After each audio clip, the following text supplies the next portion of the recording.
Office of the Auditor General, public money, public resources, unauthorized expenditure. And these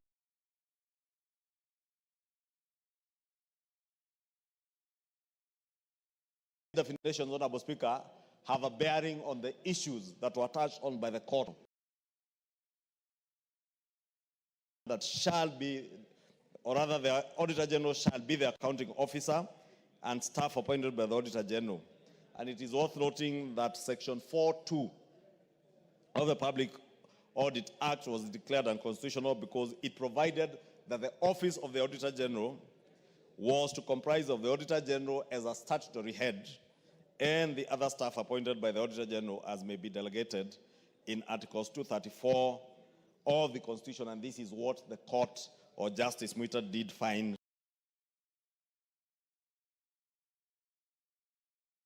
to have been unconstitutional. And large reason that Section 4.2 of the Act resulted in an unconstitutional effect of reducing the constitutional office of the Auditor General into a statutory office. Therefore, Honorable Speaker, the amendments that we are seeking to do now under this Clause 2 and 3 are to ensure that the constitutionality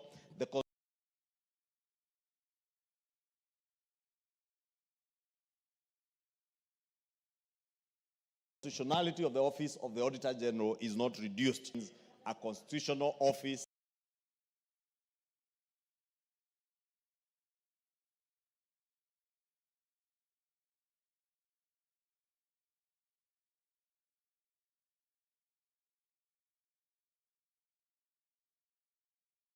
and the Auditor General will continue acting as a constitutional office, largely to safeguard the independence and autonomy of that office, the office holder and the office of the Auditor General.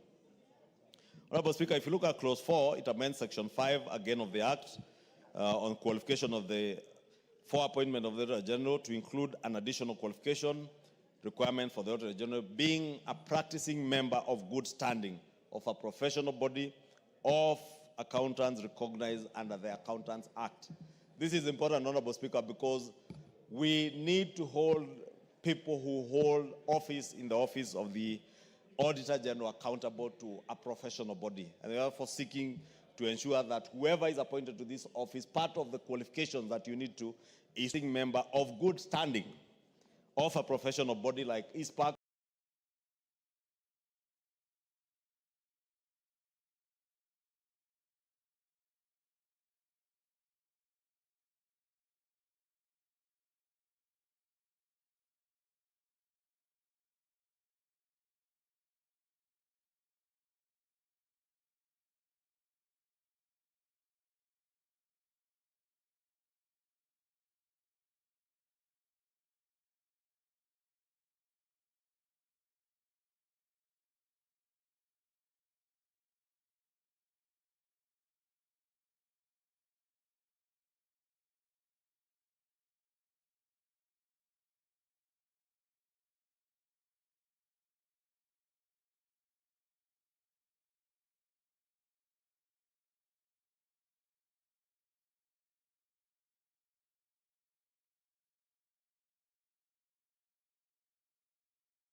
anything. But for an accountant, 1 + 1 must be 2, and it cannot be anything else.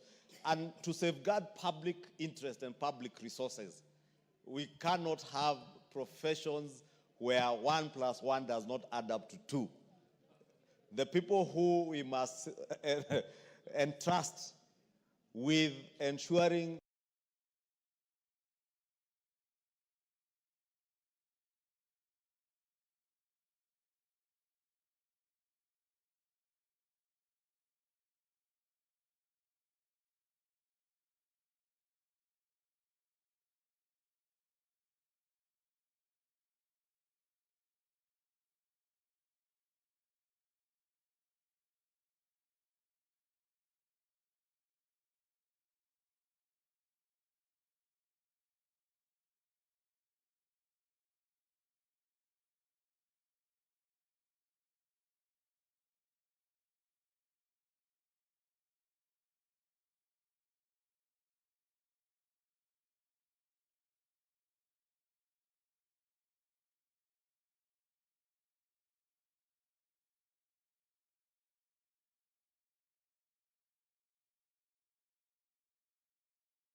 The bill, it amends Section 7 of the Act on the function power provide for an additional function for the Auditor General that meant by the Auditor General.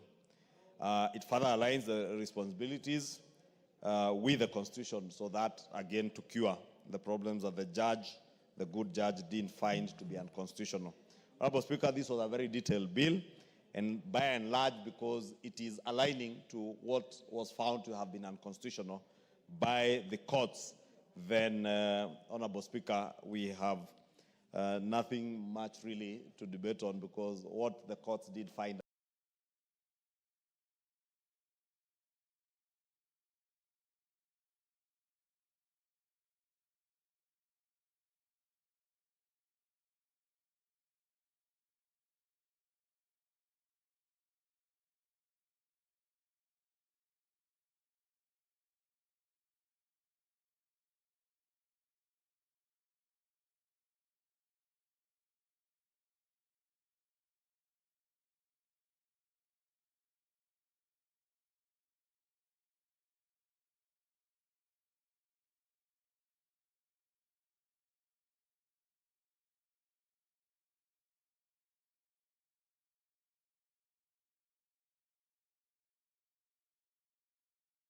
constitutional to support, and as I indicated, the Finance and National Planning Committee did consider all these provisions and tabled a report before the House, which by and large agrees with what the court found. And we have no choice than to agree with them also. And therefore beg to move, Honorable Speaker, and urge the House to support, because the Office of the Auditor General and that of the Comptroller of Budgets are two very critical offices under the architecture of the 2010 Constitution, because these are the two offices that ensure that, as we are seeking even to further amend in the role and functions of the Office of the Auditor General, that ensure that public resources are utilized not just in an accountable and transparent manner, that as we are now even further enriching to ensure there is not only transparency, the applied public resources are applied in an accountable way, in an efficient way, in a manner that we can find value for money in how we apply public resources. And more importantly, Honorable Speaker, that these public resources applied are then done pursuant to set policies that effectively improve the lot of the Kenyan people. Honorable Speaker, if we fail to do that, and if we fail to empower the Office of the Auditor General, man is bound by temptations, Honorable Speaker, and those who are charged with the responsibility of applying public resources may get tempted. But there must be something at the end of the day that tells you, however much you are tempted, if you touch public resources, there is somebody watching and superintending over those resources, and they will do it in a way to ensure that you did not only apply resources effectively and efficiently, but in a sustainable manner to ensure that the development of a country is safeguarded, and more importantly, to ensure that there is also value for money in the application of public resources.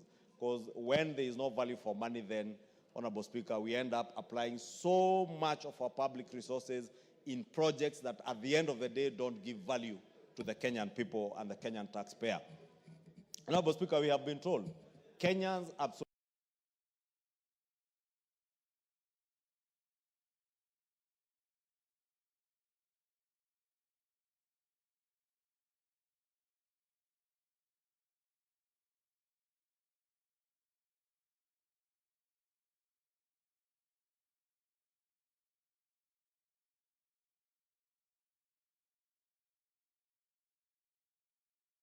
have near down the line, because money was not applied, public resources were not applied in an efficient, accountable, transparent, effective, and in a manner that ensured there was value for money, then a year down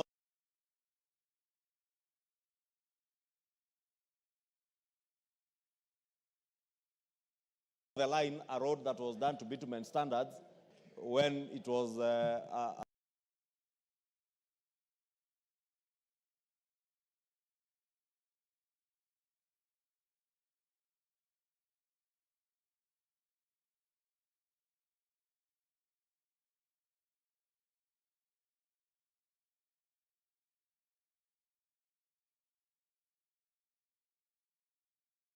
Amaram Road, Honorable Speaker. And we have seen it across the board, Honorable Speaker. Auditor General also scrutinizes how resources, public resources, are applied by state officers who are charged with that responsibility. Members of Parliament, all these members of Parliament, bear the brunt of the public when roads are impassable. I witnessed, Honorable Speaker, the other day, an MCA, I think in Mlolongo, in Mavoko, being forced by members of the public, his own constituents, to walk through ponds of water because they feel it is the MCA who is failing them. But they forget the MCA, as a member of the county assembly, has no resources to apply in the implementation of government projects. If anything, the person they should have made to walk through that pond of water is either their governor or the county executive member in charge of roads. Tomorrow, Honorable Speaker, these members of Parliament will be made to walk through ponds of water again by their constituents who fail to understand that it is the same public who have told us, even under NGCDF or even under the roads board money for the fuel levy, move out of implementation. The courts have agreed with everybody that members of Parliament, their key responsibilities revolve around legislating what we are doing now with the Office of the Auditor General. 2, oversight. 3, representation. And I have seen members even this afternoon representing their people saying that there are certain roads, billions, hundreds of billions have been allocated to a few counties and not other counties and constituencies, Honorable Speaker. And I see the member for Alda is saying Kiambu. Kiambu, I can tell her, the billions you will see in Kiambu are trunk roads. The highway running from Westlands, from ABC, all the way to Rironi. You'll find you'd imagine roads in Kiambu are all done. They are not. That road runs from Westlands constituency through Dagoretti North, through Dagoretti South, through Kabete, Kikuyu, Limuru, and terminates just before you get to Naivasha. And, Honorable Speaker, I was saying that because we have been told and accused, and with tremendous respect to the former Prime Minister, I've also seen him add his voice to that members of Parliament must never be involved in the implementation of projects. And